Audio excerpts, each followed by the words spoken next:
and I encountered this sutta, which is, hold on, from the Book of Sevens, number 49, and it's called Perceptions. And it discusses 7 perceptions, not from the viewpoint of dependent origination or the 5 aggregates, but from the viewpoint of going about your daily life. So I thought that was quite interesting. And it points to a couple of things that might help you to change your perspective on certain things. Bhikkhus, these 7 perceptions, when developed and cultivated, are of great fruit and benefit, culminating in the deathless, having the deathless as their consummation. And the deathless is called Nibbana. What 7? The perception of unattractiveness, the perception of death, the perception of the repulsiveness of food, the perception of non-delight in the entire world, the perception of impermanence, the perception of suffering in the impermanent, and the perception of non-self in what is suffering. These 7 perceptions, when developed and cultivated, are of great fruit and benefit, culminating in the deathless, having the deathless as their consummation, so as their final goal. Perception of an unattractiveness. It was said the perception of unattractiveness, bhikkhus, when developed and cultivated, is of great fruit and benefit, culminating in the deathless, having the deathless as its consummation. For what reason was this said? When a bhikkhu often dwells with a mind accustomed to the perception of unattractiveness, his mind shrinks away from sexual intercourse, turns back from it, rolls away from it, and is not drawn toward it, and either equanimity or revulsion becomes settled in him.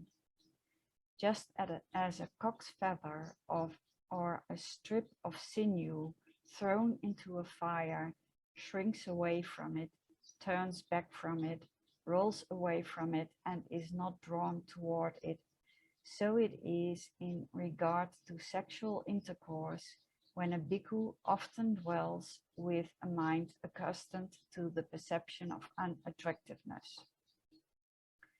Now, this one is especially meant for bhikkhus and bhikkhunis, because lay followers can still engage in sexual activities, provided it's not under the breaking the precept of sexual misconduct.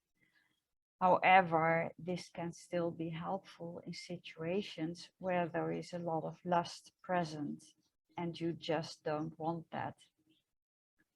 Monastics use a certain type of meditation, usually that of the 31 or 32 body parts, to see the unattractiveness of the body. And they are also often instructed to see attractive young people as their children, or people around the same age as their siblings. And older people, they are instructed to see them as their parents or like their parents. But as a lay follower, you can also do it much simpler. For instance, just imagine the person you feel lust towards as sitting on the toilet defecating, or see them without their skin, or simply see them with a heavily cold snot coming out of their nose. It's really quite effective. And I'm sure you can come up with some other things yourselves. But when you want to practice this, you really need to be very vigilant. You need to see as soon as possible that you feel lust arise, or otherwise you already get sucked into it. The sooner you notice it and the sooner you take action, the quicker it will disappear. It's much easier that way. And of course, you don't have to imagine anything if you are able to apply the 6 R's consistently as soon as you notice lust arising. That could be enough. If, when a bhikkhu often dwells with a mind accustomed to the perception of unattractiveness, his or her mind inclines to sexual intercourse, or if he does not turn away from it, he should understand, I have not developed the perception of unattractiveness. There is no distinction between my earlier condition and my present one. I have not attained the fruit of development. Thus he clearly comprehends this. But if, when he often dwells with a mind accustomed to the perception of unattractiveness, his mind shrinks away from sexual intercourse, and either equanimity or revulsion becomes settled in him, he should understand, I have developed the perception of unattractiveness. There is a distinction between my earlier condition and my present one. I have attained the fruit of development. Thus he clearly comprehends this. The Buddha often stresses in the suttas that as long as there is still an inkling left of certain unwholesome states, you still have work to do. For instance, the sutta in the Digha Nikaya number 33, the chanting together, that Delson has been reading from the past couple of weeks, where Sariputta mentioned that if one practices loving kindness and still becomes angry, one has not yet completed their work on loving kindness.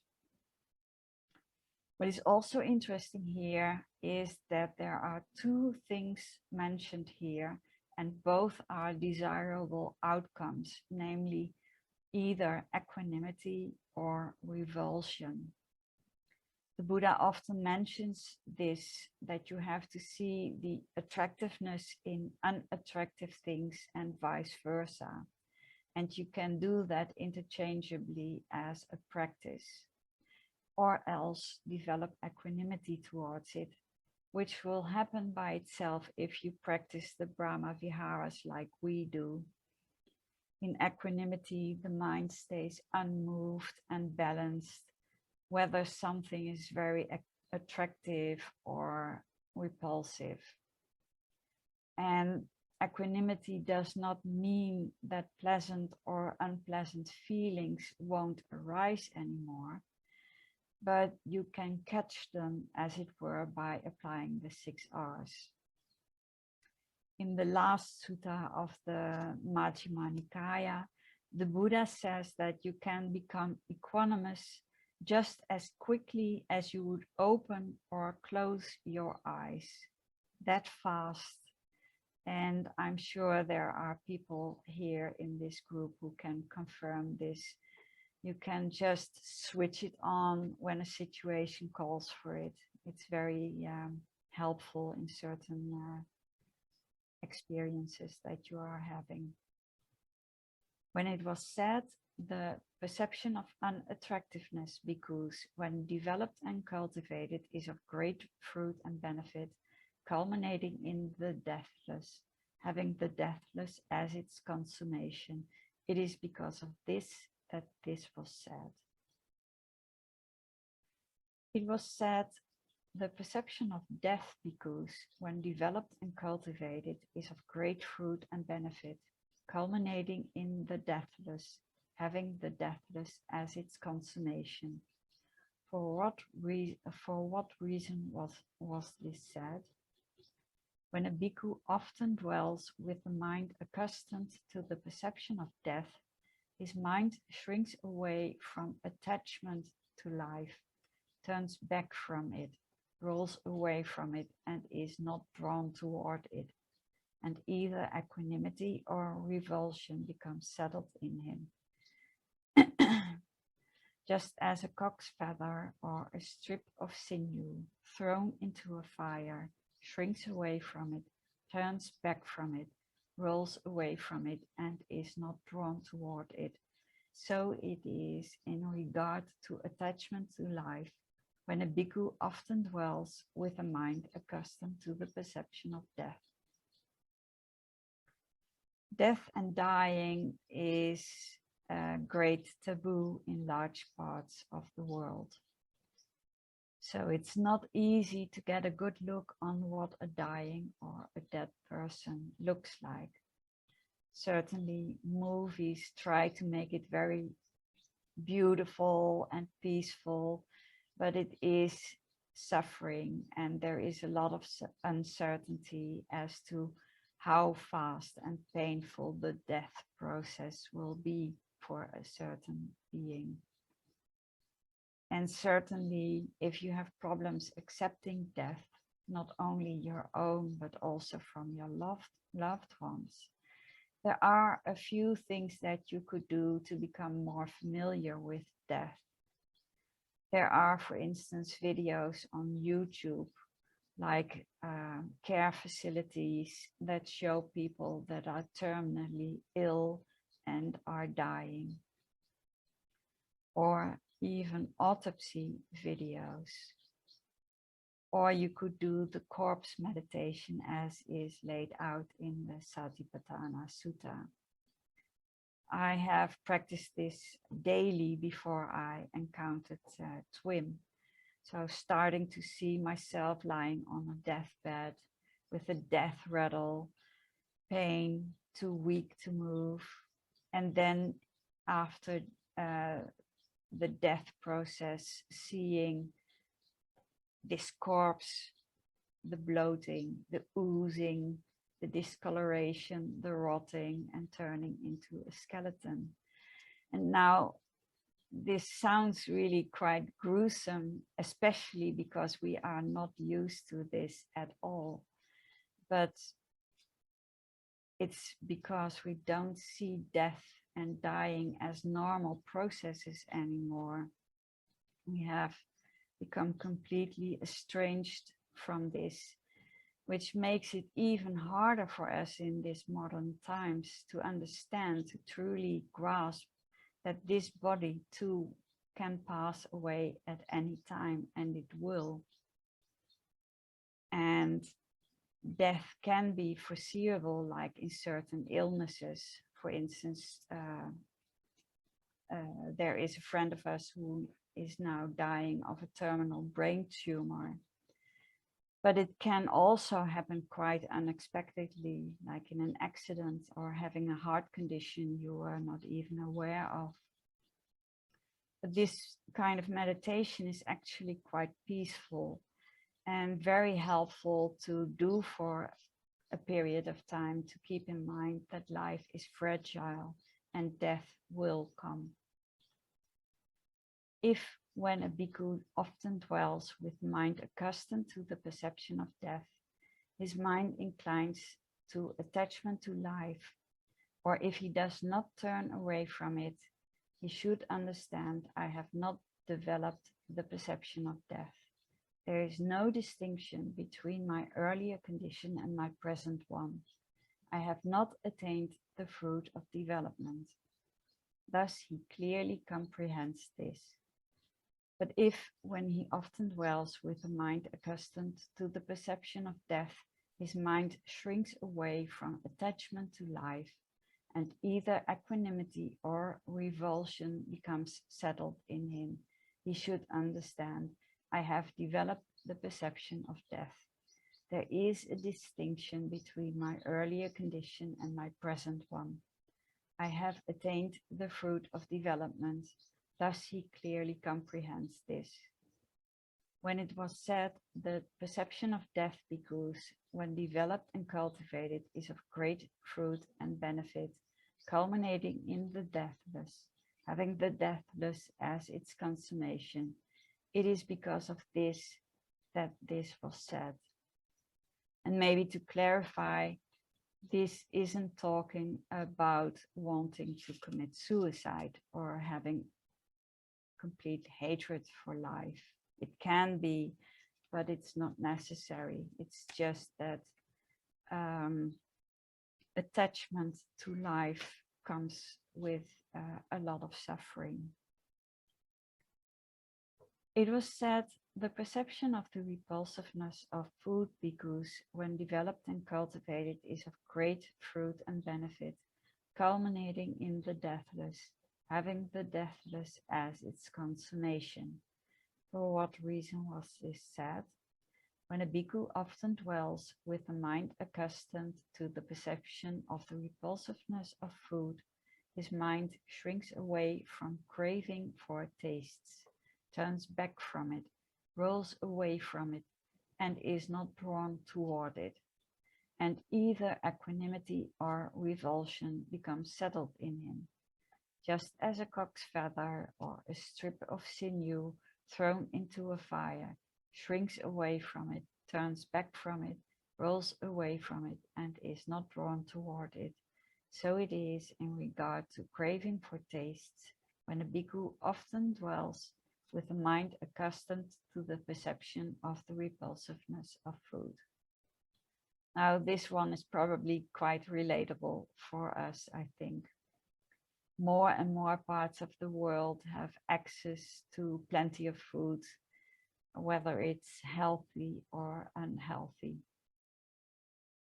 As a little trick that I sometimes do is when there is craving for a particular kind of food, I imagine having a toothache when I would eat it, because I find that pain so easy to recall that it works quite well. But you can also use other more repulsive tricks, like imagining what it actually looks like when you would be able to see it chewed up in your mouth, or imagining someone spit in your food, or imagine what it will look like when you visit the toilet or when you throw up. If, when a bhikkhu often dwells with mind accustomed to the perception of the repulsiveness of food, his mind inclines to craving for tastes, or if he does not turn away from them, he should understand, I have not developed the perception of the repulsiveness of food. There is no distinction between my earlier condition and my present one. I have not attained the fruit of development. Thus he clearly comprehends this. But if, when he often dwells with a mind accustomed to the perception of the repulsiveness of food, his mind shrinks away from craving for tastes, and either equanimity or revulsion becomes settled in him, he should understand, I have developed the perception of the repulsiveness of food. There is a distinction between my earlier condition and my present one. I have attained the fruit of development. Thus he clearly comprehends this. When it was said, the perception of the repulsiveness of food bhikkhus, when developed and cultivated, is of great fruit and benefit, culminating in the deathless, having the deathless as its consummation. It is because of this that this was said. It was said, the perception of non-delight in the entire world bhikkhus, when developed and cultivated, is of great fruit and benefit, culminating in the deathless, having the deathless as its consummation. For what reason was this said? When a bhikkhu often dwells with a mind accustomed to the perception of non-delight in the entire world, his mind shrinks away from the world's beautiful things, turns back from them, rolls away from them, and is not drawn toward them, and either equanimity or revulsion becomes settled in him. Just as a cock's feather or a strip of sinew thrown into a fire shrinks away from it, turns back from it, rolls away from it, and is not drawn toward it, so it is in regard to the world's beautiful things, when a bhikkhu often dwells with a mind accustomed to the perception of non-delight in the entire world. Now this one is more difficult because it basically talks about all the many kinds of sensual pleasure. But it's good to keep in mind that it's never the objects of desire that are the problem. Rather, it's our reactions toward them. Stuff is just stuff, impermanent and impersonal. And when it's about an object that you want to buy, for example, let's say a new smartphone or trousers, you could imagine that you already have had it for a couple of months. For sure, that initial thrill will have disappeared by then, and it's becoming just a thing that you have become accustomed to. You can also practice being very mindful when you see it or think about it, removing the sense of I and me and mine from it by objectively looking at it. And of course, 6Ring the desire is extremely helpful, even when you have to do it a lot. Other things could be avoiding commercials, because the amount of marketing that is being thrown towards people is astounding. When it talks about situations like getting a new job or going to move in with your loved one or going on a holiday, maybe contemplate the downsides, the not so nice boss or co-worker, that little annoying habit of the person you love that you actually quite dislike, the exhaustion of having to travel to your destination of choice, being stuck in in traffic, or not being able to find that place you wanted to visit. If, when a bhikkhu often dwells with a mind accustomed to the perception of non-delight in the entire world, his mind inclines to the world's beautiful things, or if he does not turn away from them, he should understand, I have not developed the perception of non-delight in the entire world. There is no distinction between my earlier condition and my present one. I have not attained the fruit of development. Thus he clearly comprehends this. But if, when he often dwells with a mind accustomed to the perception of non-delight in the entire world, his mind shrinks away from the world's beautiful things, and either equanimity or revulsion becomes settled in him, he should understand, I have developed the perception of non-delight in the entire world. There is a distinction between my earlier condition and my present one. I have attained the fruit of development. Thus he clearly comprehends this. It was said, the perception of impermanence, bhikkhus, when developed and cultivated, is of great fruit and benefit, culminating in the deathless, having the deathless as its consummation. For what reason was this said?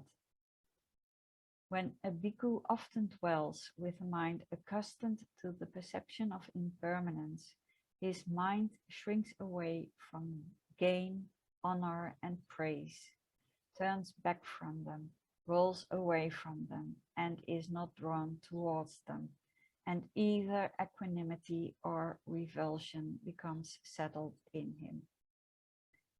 just as a cock's feather or a strip of sinew thrown into a fire shrinks away from it, turns back from it, rolls away from it, and is not drawn toward it, so it is in regard to gain, honor, and praise, when the bhikkhu often dwells with a mind accustomed to the perception of impermanence.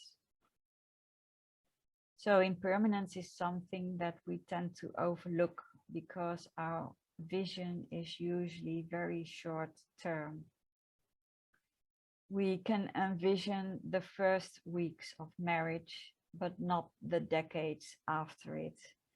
We see the new puppy that we have to teach 1,000 things, but not the old day that might need medication every day and will spit it out every day, and which costs tons of money. We consider ourselves youthful for a very long time until we suddenly notice that our skin starts to wrinkle and our hair turns gray. And in meditation, we will get a feel for how fast things actually arise and pass away. And it is very good to keep that understanding in mind in daily life as well. If you look around you, absolutely everything that you see will pass away. The house will get demolished at some point. That plant will die, and your kids will leave to live their own lives.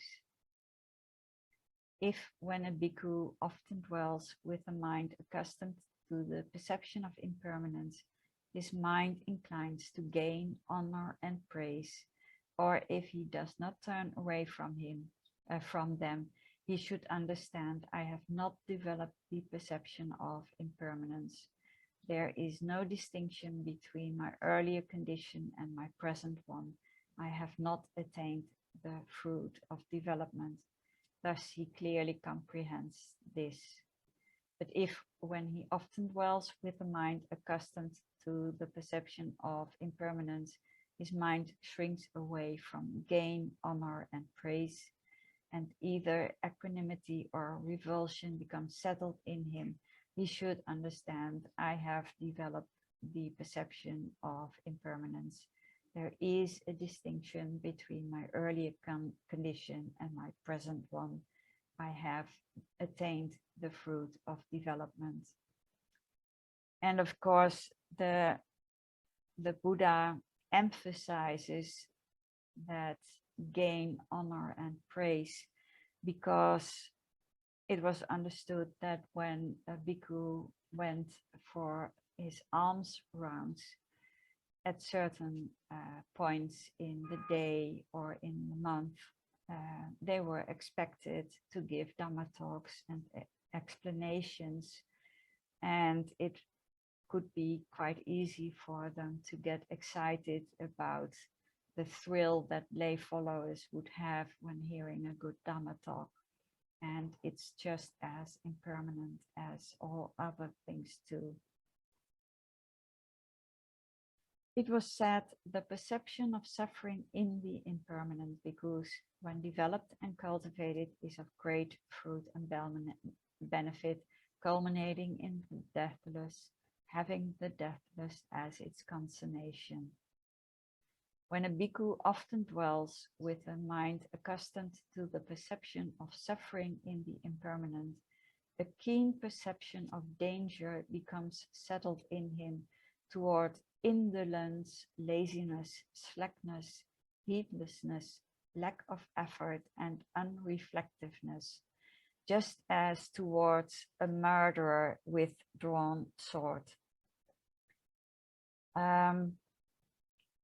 I have covered this a couple of times in the weeks before, that I was sitting in a car as a passenger and observing that suffering in the impermanence, watching all the objects rise and pass away at great speed. And when you do that, sooner or later it will become painful, because the mind will extrapolate, so to speak, and start to realize that this is how the entire world is faring, including our own body and mind.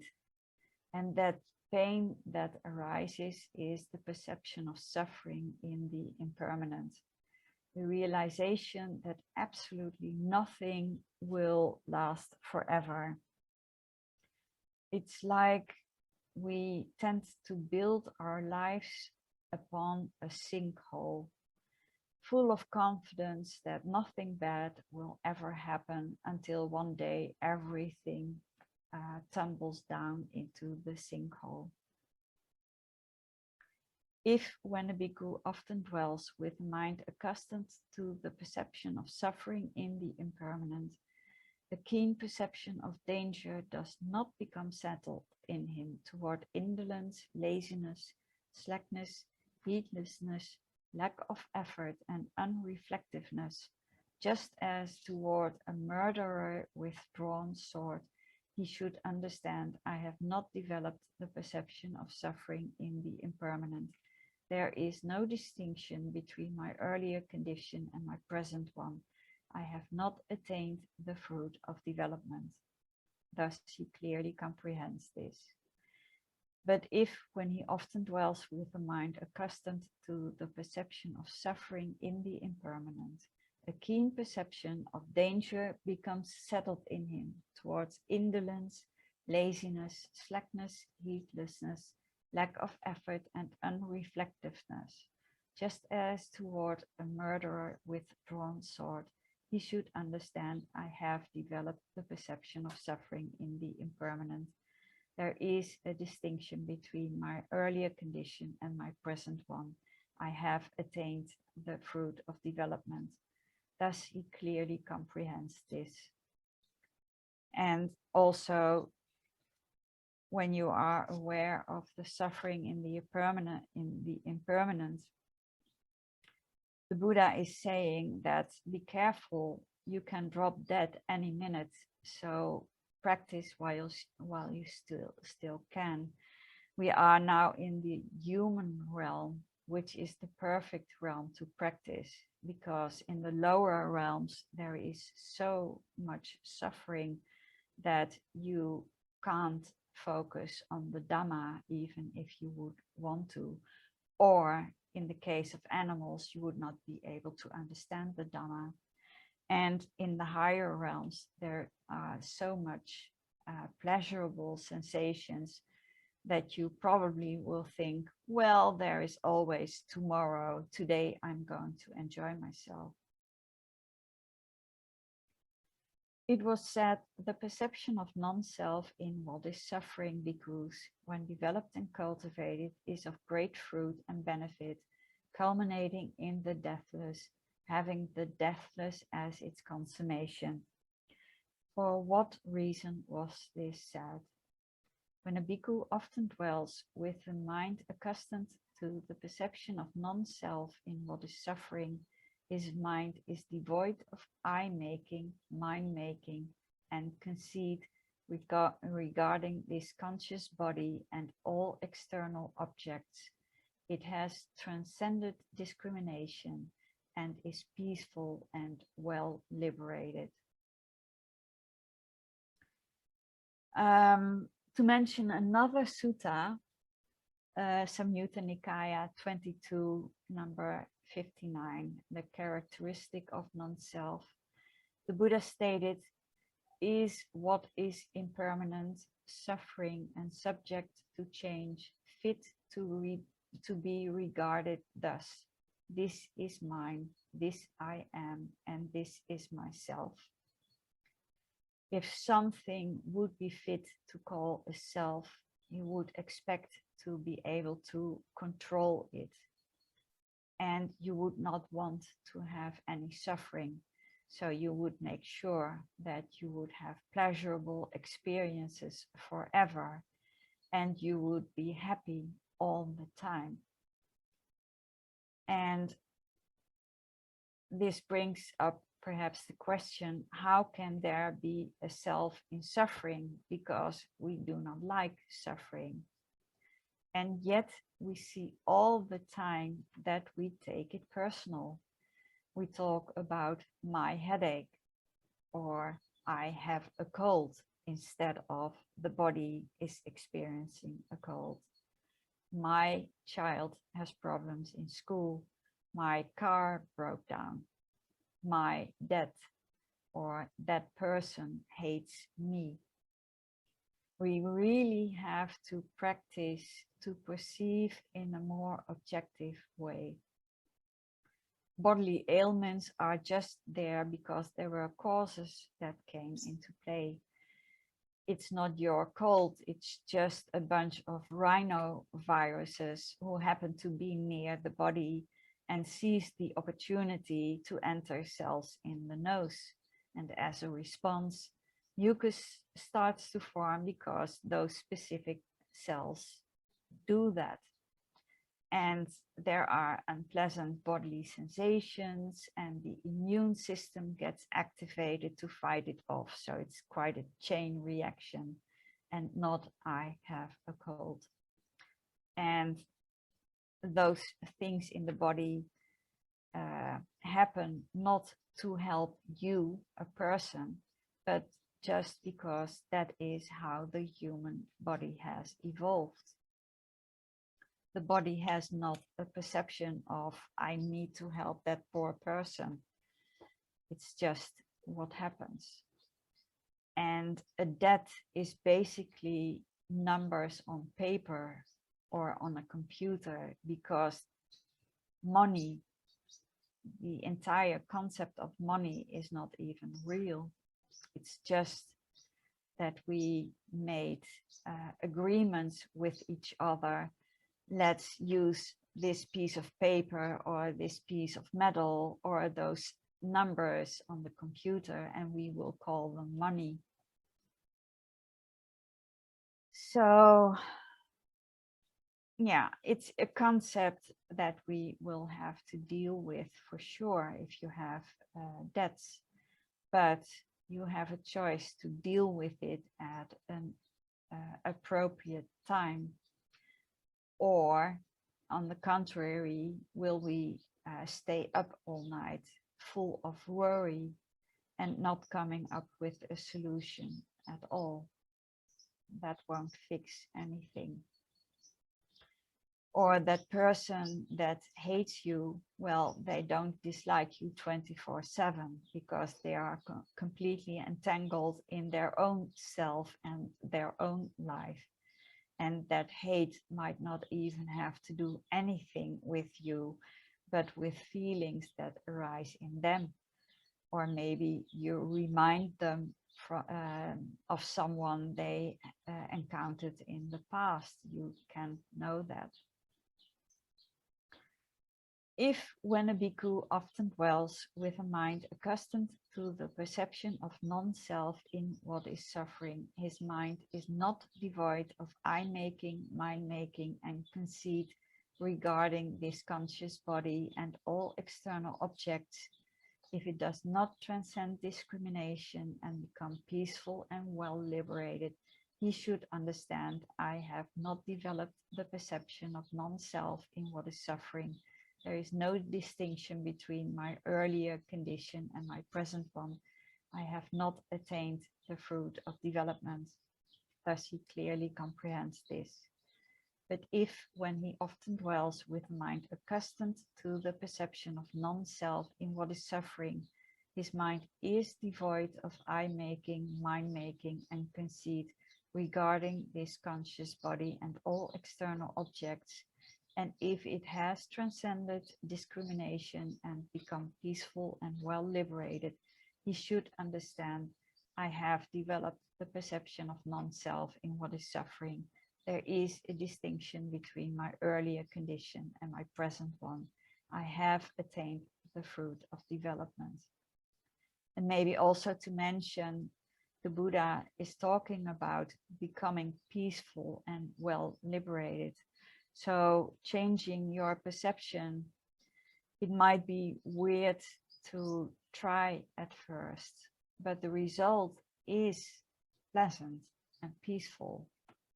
because it makes an end to all kinds of suffering, bit by bit, and even before you attain Nibbana. These 7 perceptions, bhikkhus, when developed and cultivated, are of great fruit and benefit, culminating in the deathless, having the deathless as their consummation. So these are 7 perceptions, and it doesn't mean that you necessarily need to work on all 7 of them. But if you know for yourself, for example, that you have a great weakness, for instance, you love to eat and you love tasty food, then it might be an option to think about how you perceive that food and see if you can change that perception a bit, and maybe not work on it all day long, but when you remember, maybe you have a plate before you and you think, yeah, well, now it smells good, it looks good, and it will taste very good, but it's really impermanent, and when the plate is empty, it's all gone anyway. So it could be very helpful. So why did the Buddha pick these 7 perceptions for us to work with? Because they are key areas where wrong view is often very strong, but also because it is quite easy to notice and to work with once you become aware of it. We tend to not see reality as it is. We don't see the 3 characteristics of existence: impermanence, the impersonal nature of objects, experiences, the mind and the body, and hence the suffering that it brings. That is just not something that comes natural to us, so we need to train this. We tend to avoid perceiving unattractive things, but we turn our attention to nice, enjoyable things in life, even when they have not happened yet. We celebrate birth, but death is a taboo. We love occasions where there is tasty food, but we may feel at the very least a bit disappointed when food turns out to be bland or burned or distasteful. We live looking forward to all kinds of pleasurable experiences while not being aware of the present moment, and particularly when currently are no pleasant or unpleasant things going on, but more neutral, we can get bored and start fantasizing or reminiscing past events.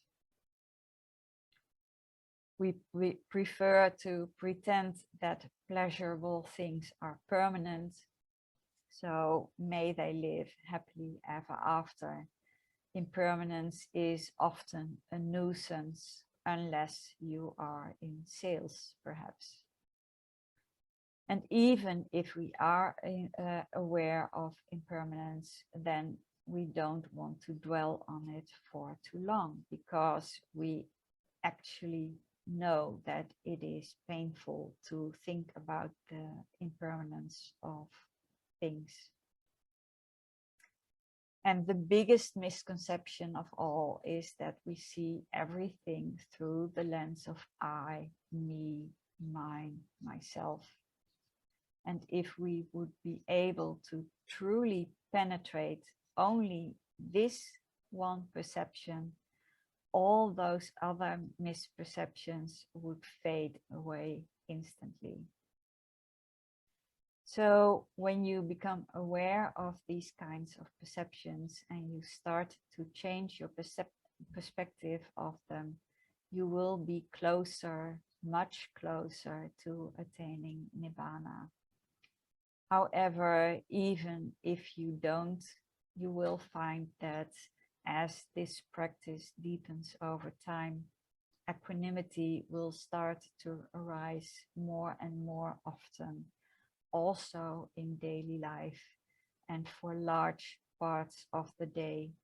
And like the Buddha said in that final sutta in the Majjhima Nikaya, you can also decide to switch on equanimity when the occasion asks for it. And equanimity helps to let go of a lot of craving and aversion. And sure, things will still be pleasant or unpleasant, but it's actually okay. The mind stays in balance, accepts whatever comes up. You don't worry as much, and you take life as it comes. And you know that things arise and pass away all the time, whether they are pleasant or unpleasant. So, questions or comments?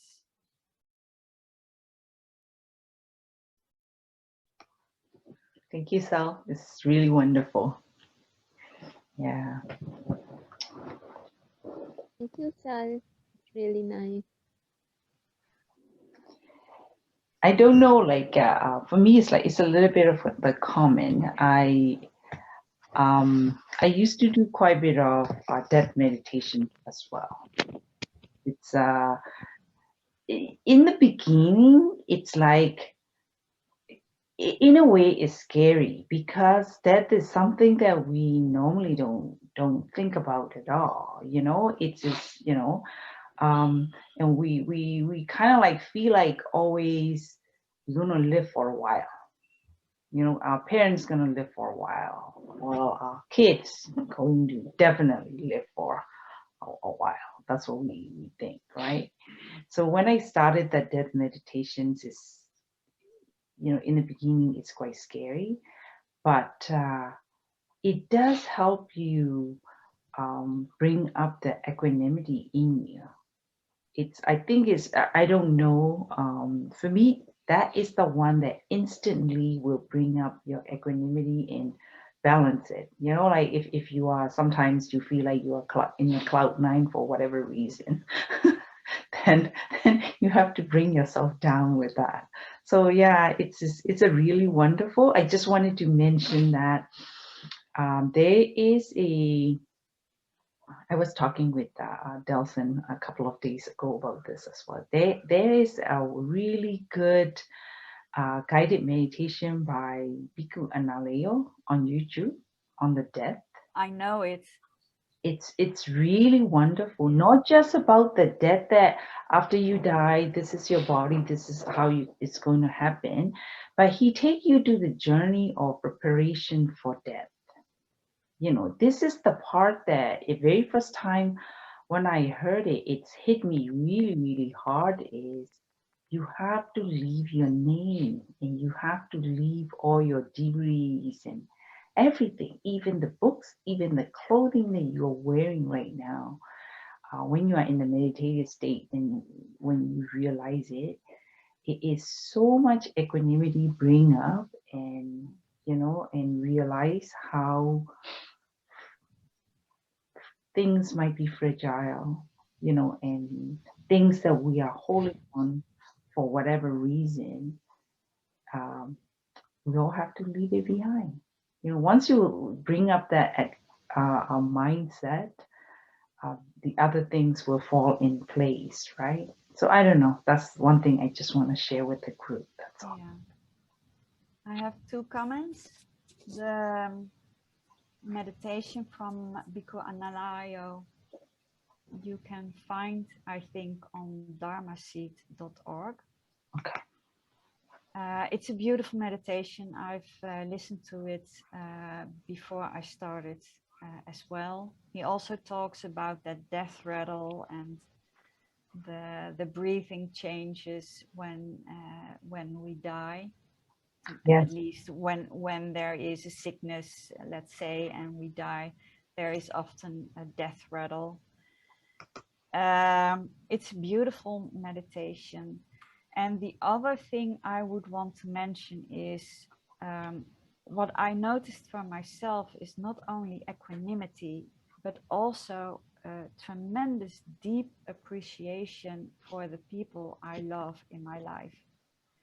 Because whenever I see my kids, for example, I almost always have in the back of my mind,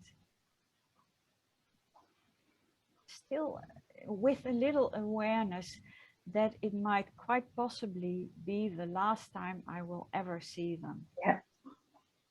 And it sounds painful to think that way.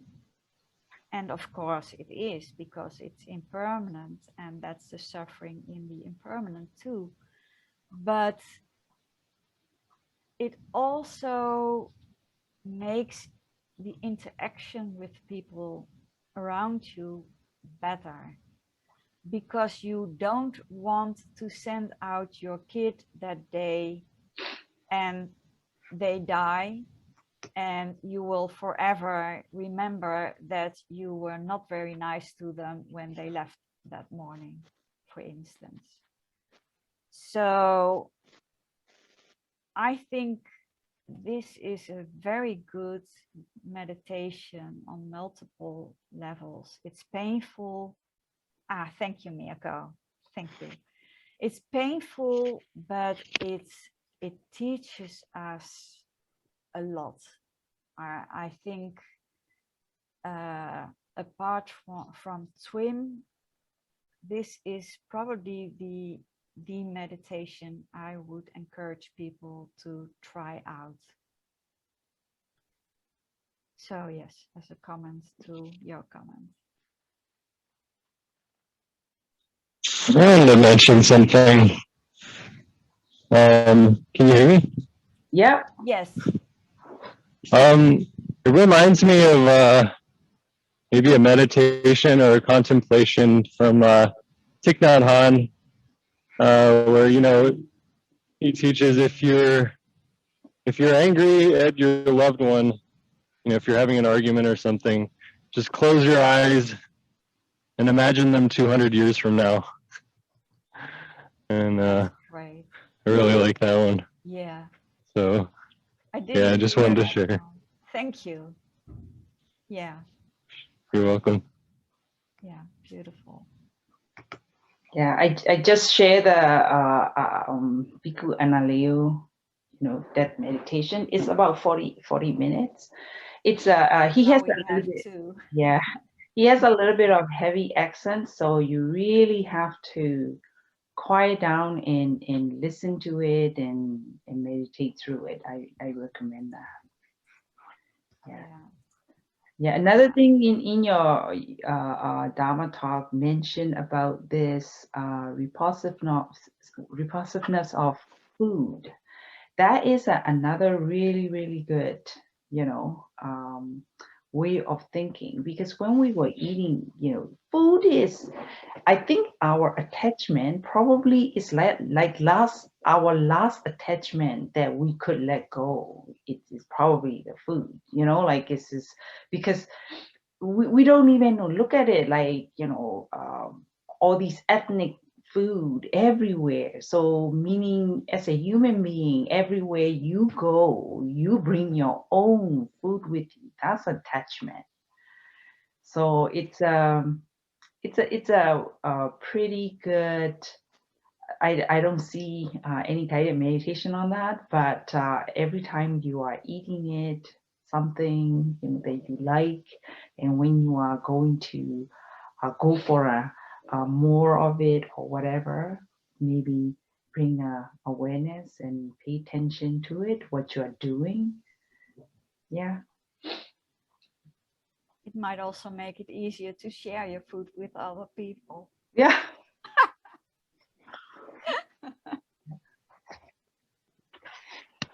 Yeah, I remember for me, years ago, I was about probably 50 pounds heavier than I was now.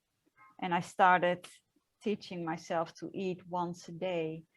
And that was also very helpful to let go of these attachments, because food for me, every meal was like a little highlight in the day.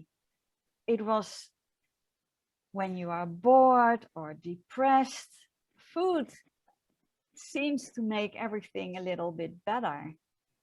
So when I started to change my diet, eat once a day, not saying that you all should eat once a day, to make sure you don't misunderstand, but, and I eat unhealthy food now maybe once a month or something, and the attachment is so much less, and it's actually quite a relief.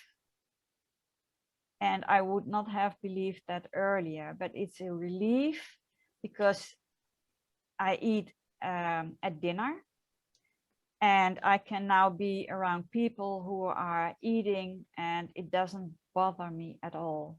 And I don't really think about food because it's not my time to eat. And it's actually a relief not to be thinking throughout the day, what will I be eating later? Will I eat this? Will I eat that? Whatever it may be. And it's a relief. So, yeah. Yeah. Somebody raise a hand. Please go ahead. Shahid? Yeah, yeah. Hi. Hi. You talked about the perception of non-delight in the entire world. Yes. And that's a little bit confusing for me in a way that there are things that we enjoy in life, but we are not quite attached to. For example, I'm walking to work, I see a beautiful flower, I go and look at it, I smell it, and both of them are enjoyable for me. I see its beauty, I smell it, good smell. I know all of these are concepts in my mind, that this is a good smell and this is a beautiful flower. But I was thinking to myself, is it something neutral, or is it something that could be a hindrance later for me? It's a really good point that you mentioned, and it's very true. These perceptions aim to loosen our attachments. But like you say, you can smell a flower and enjoy it, and that's no problem because there is no attachment to it. But I think we discussed this a couple of months ago with Romero's tasty ice cream. Strawberry, if I recall correctly. See if whatever you like, how would you respond to it if someone were to take it from you right that instant? So Shahid, you are smelling the flower and I'm taking the flower away. I push it away. You are not allowed to smell it anymore. Will you get angry or upset? Then for sure there is some attachment to it. If you say, oh, well, I've smelled it and I move on, then there is no attachment to it. Besides the point that you might still be taking it personally. I am smelling this flower and I am enjoying that. This is still an attachment and a very subtle one. But as to craving, it's really a good point because we don't crave anything and everything around us. Still, I think we crave a lot more than we actually notice. Does that make sense? Yeah, it does. It does, and it brings to my mind that there are so many things that I'm attached to, Yeah. It takes a while to let them maybe go one by one and think about it and think really if I am attached to some things or not, because maybe also I don't know if. Yeah. I often use that trick. If I notice something and I'm not quite sure if there is craving there. I imagine what would happen if it would disappear immediately. And it's like a litmus test to know for myself where the craving is, so to speak. So yeah, we are attached to a lot of things, and I think we live in a very modern society, and the whole world with all its marketing is doing its best to keep us attached to the most ridiculous things. So it might even be more difficult for us in this day and age than in the time of the Buddha, because there is so much good stuff around us that it's very important to keep an eye out. However, that being said, if you go deeper into the practice and you can practice equanimity and you meditate enough, then that equanimity will also be present for larger parts of the day, and then you don't need to dislodge yourself from every nice or pleasant thing. You will just experience whatever happens as more neutral and balanced. So that is a really great tool, so to speak.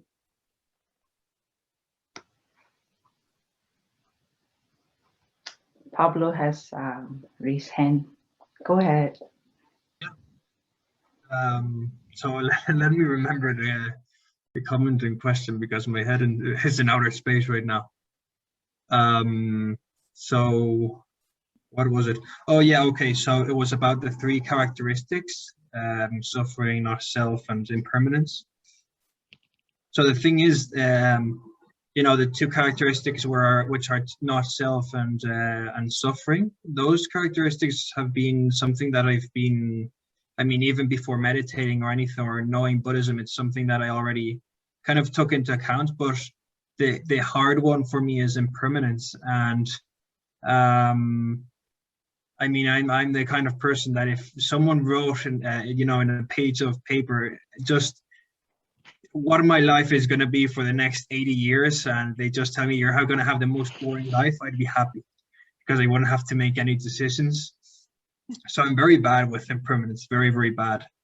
And, even when you were speaking, I just kind of tried to, seeing everything as impermanent. And I already get that anxiety,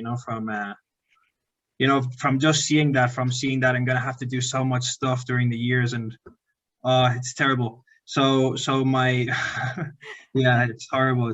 So my question is, because I really want to, because thinking that everything is not self or looking at suffering really doesn't help anymore that much. And, I would like to ask you, or if you have any ideas in how to meditate on that, or if maybe that kind of meditation is just seeing everything as impermanent and going through the process just as if it were forgiveness meditation, just kind of pushing through it with equanimity till it gets to a point where it becomes natural. I don't know.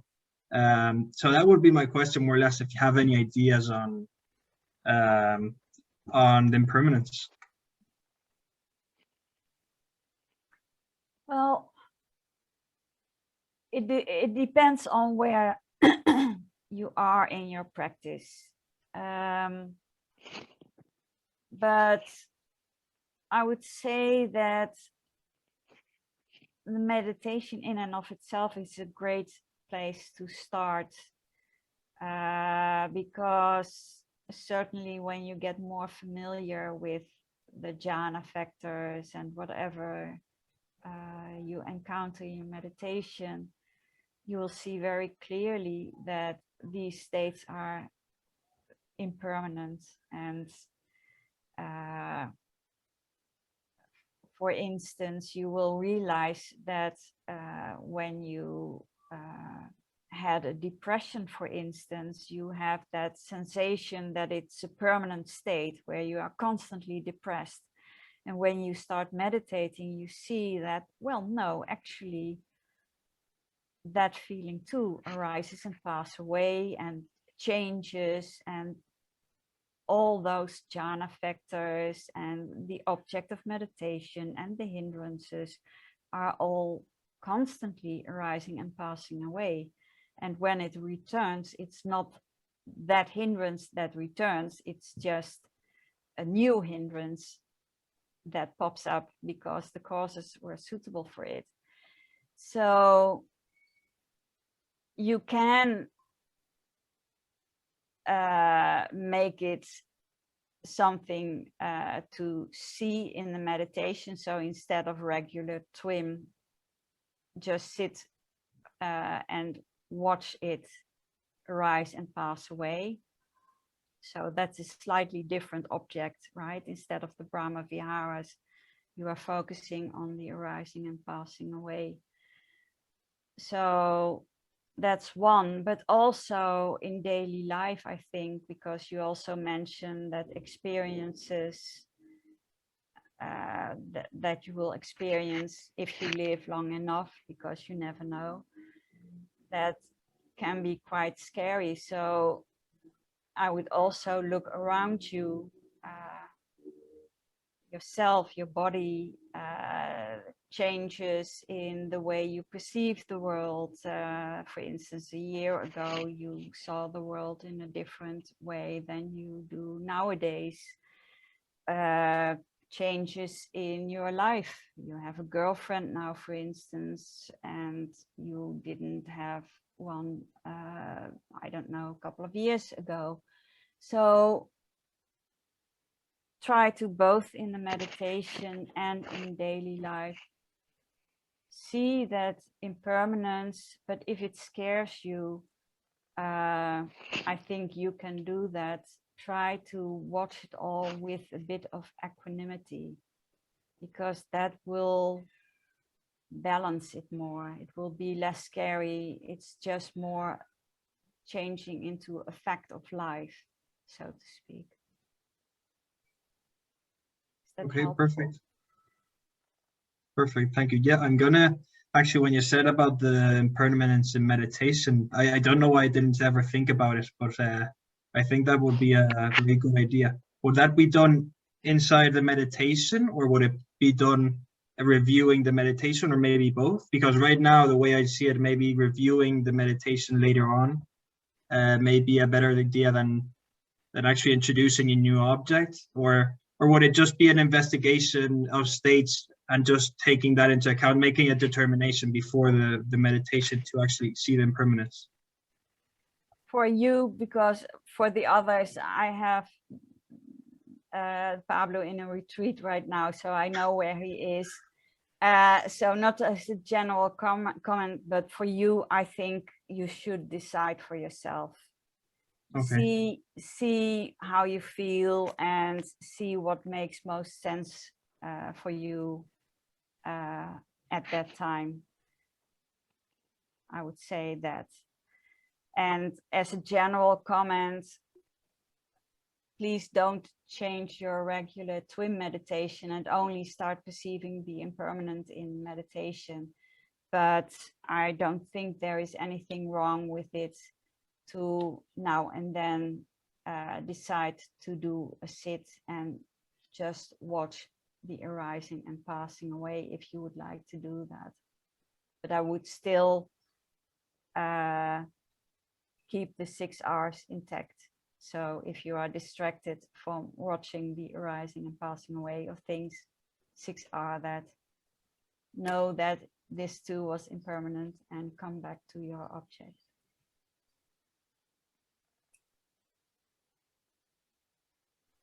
Okay, thank you very much, Sil. You're welcome. Okay, Homeo.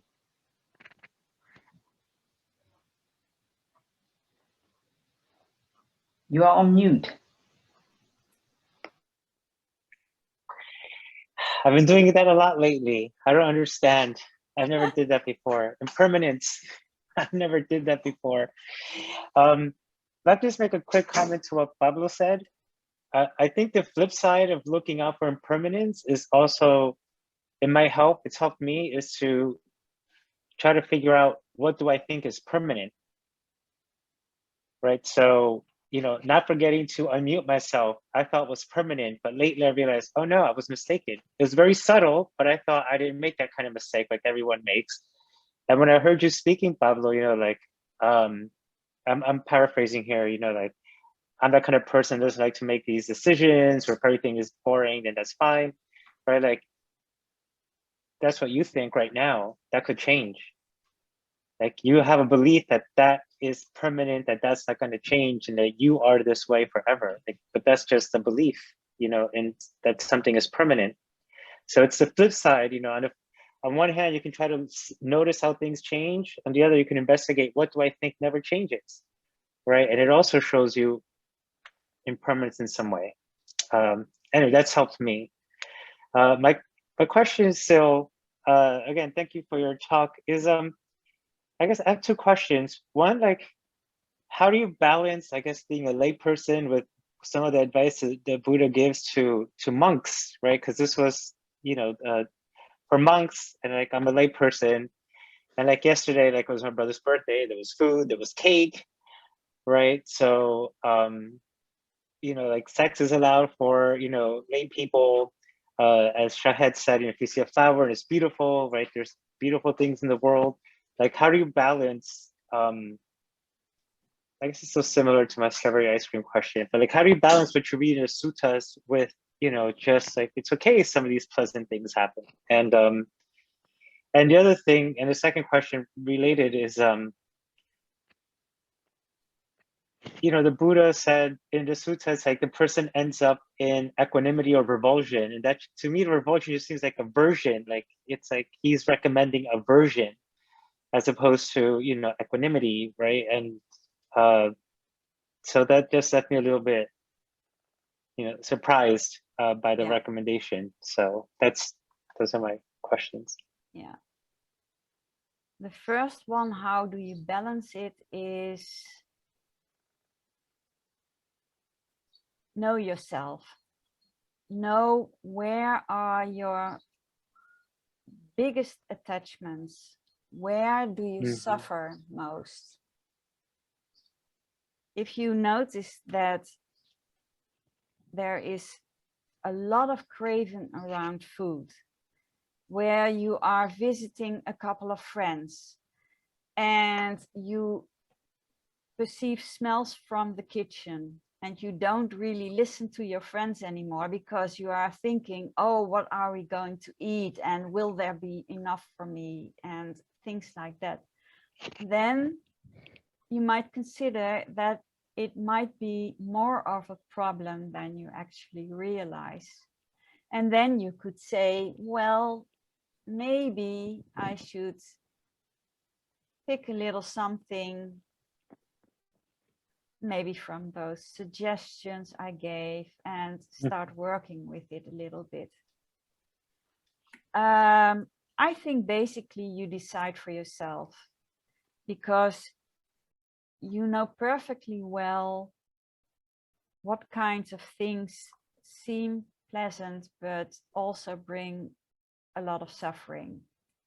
For instance, you and I are both parents, so kids are a big attachment, usually. So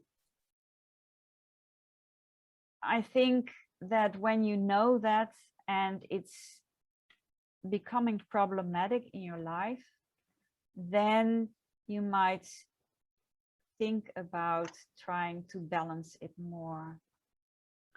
But as I said, you don't have to do anything at all with these perceptions, because this practice will lead to more and more equanimity, and that is a perfect way of evening out those attachments, and it's a very pleasant way of letting go of them.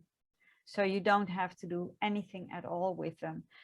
But I love this sutta because it certainly gives food for thought as to, well, there might be more attachment to food or attachment to life or attachment to other things than I initially realized. And then the Buddha gave a couple of suggestions. Coming to your second question, that revulsion, yes, it also reminds me, I don't know if you know it, but there is also a famous sutta where the Buddha went away for a couple of months to meditate for himself. And when he returned, a lot of the monks turned out to have committed suicide. And the Buddha asked Ananda, where are all those monks?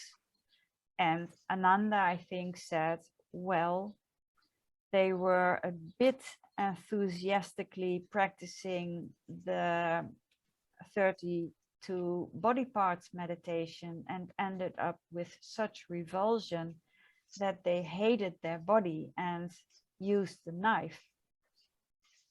And then the Buddha decided to switch the meditation, I think mindfulness of breathing. So yes, you have to be careful. And if you would ask me personally, but I am not a Buddha, I would err on the side of caution and aim more for equanimity than revulsion. However, if you know there are big attachments to food and you are morbidly obese, for instance, which I was at some point, then revulsion might be very healthy to help you with the addiction to food. So I would say it all has to do with knowing yourself and seeing certain problem areas and understanding what would be most helpful for you. Thank you. That makes sense. But I think the food is something I normally don't think about too much. And you know, I live in Los Angeles. There's like 120 languages, like cuisines from everywhere in the world, because there's so many ethnic groups in their own neighborhoods. You just go everywhere and get food from everywhere. Now I'm visiting my brother in New Jersey, who lives in a small suburb, you know, and I didn't realize like I'm really missing this kind of food, or I want this kind of food, I want this kind of soup, or what's here is just not good. And I find myself complaining, I guess, in my head, complaining over food. You know, there's still more than enough. I'm perfectly satisfied. You know, I have to watch what I eat because there's still a lot of food, but there's, I guess there was kind of an attachment to what variety there should be available to me and what should be available when I want it. You know, I guess there's another kind of attachment, which I didn't realize till like I came here, because when I was there, it was just there, so I didn't think about it. Yeah. Now that I've taken away, as you said, now that it's gone, I realize, oh, I'm attached to the variety. I'm attached to all kinds of different things. Yeah. So, well, you know, TWIM practice will lead to arahantship anyway. But you might say, I want to speed up the process. So in that case, one or more of these perceptions might be a good way to start loosening some things in daily life as well. Like you are talking about food, and it sounds to me that there is a bit of suffering there too. So, but it's completely up to you to decide, well, I will leave that attachment be for a while and I just focus on TWIM. Or whether you are saying, well, I didn't realize, but actually it's quite unpleasant and maybe I should at the very least observe when there is suffering around it. For instance, when you are hungry, or when you are smelling something good, or seeing people eat, or whatever the case may be. Okay, thank you. Yeah, these perceptions will help us guide, right? Like guide us in our journey, you know. But bottom line is like bring your mindfulness, bring your attention, and sometimes if you are suffering, just assess it, and then maybe go back to these perceptions and oh, maybe this is what I'm going to do a little bit more, then it can balance it out, right? So that will hopefully that will help. Yeah, Thank you you. don't have to be extremely rigid about it, Mm. but it might be food for thought for, hey, I never noticed it much, but it might be good to pay a bit more attention towards food Yeah. or death Yeah. or any of the other perceptions. Yeah, because like with the three, you know, like impermanence and non-self and dukkha, suffering, we are practicing it with TWIM anyway. If you are noticing in jhana, even if you are not in jhana, you're trying to bring your metta, gone away again. So you're going to trying to bring it up again. That's impermanence. And then you're starting to pay attention from that angle. Ooh, that's impermanence. That's it. And suffering. Yeah, and because of, you know, you doing a couple of times and then, Yeah. oh, where's my metta? And it's gone again, and you know, right? Yeah, all the time. And All the time. So that those, you know, like bring those from that angle, yeah, then it will help. and maybe also don't see it as your meta. No, yeah, it just, yeah. For instance, in that guided meditation, I was quite careful to say observe the metta, because that already creates a little distance between the object and the observing, so to speak. Because if you feel like you are the metta or you are giving metta to other people or anything, that is already selfing, so to speak.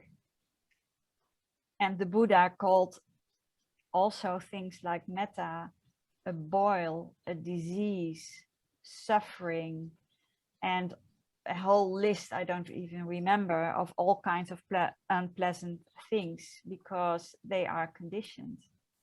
So we also must pay attention to not fall in love with metta or compassion or things like that. They are just very wholesome objects to work with, to loosen our attachments and to attain nibbana.